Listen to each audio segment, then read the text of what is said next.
Hello കുഞ്ഞോളെ, ഏത് ബാങ്കിലെ ജോലി കിട്ടിയേടി? ഞമ്മ കേക്കത്തരല്ലേ ഇസാക്ക് ബാങ്കിലേ. ഇസാക്ക് ബാങ്കോ? ആ ഇസാക്ക് ബാങ്ക് തന്നെ കേക്കത്തര. ഒട്ടത്തിയ ഇസാക്ക് ബാങ്ക് അല്ലത്, ഇസാഫ് ബാങ്ക്. ഇസാഫ്. ആ എന്താണെങ്കിലും അതിലാണ് ജോലി കിട്ടിക്കണേ. എന്നിട്ട് എങ്ങനെയുണ്ട്?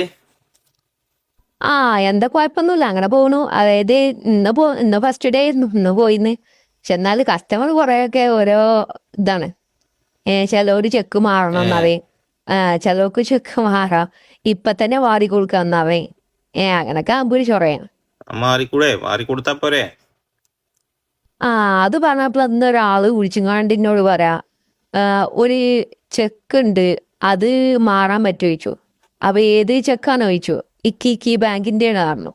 കിക്കല്ല, ICICI ബാങ്കിന്റെ. എന്തെന്നെ ആയിക്കോട്ടെ, ആ ബാങ്കിന്റെ ചെക്കാണ് പറഞ്ഞു. ഞാൻ പറഞ്ഞു ഞങ്ങളെ ചെക്കാണെങ്കിൽ ഞമ്മക്ക് പെട്ടെന്ന് മാറിക്കിട്ടും.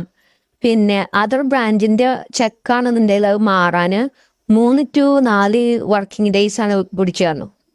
അപ്പൊ അയാൾ പറയാണ് എങ്ങനെയാണ് ഇപ്പൊ അത് നിങ്ങളെ നേരെ ഓപ്പോസിറ്റ് ആണ് ആ ബാങ്ക്. അതായത് ICICI ബാങ്ക് ഞങ്ങളെ അപ്പുറത്തെ ബിൽഡിംഗ് മേത്രേ.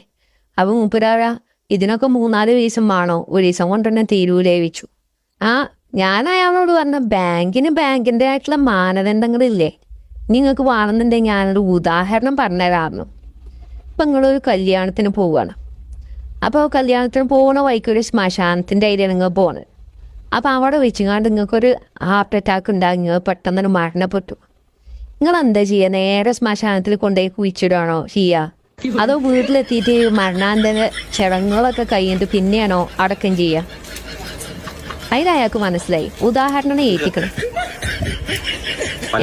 ഉദാഹരണമായി പോയി.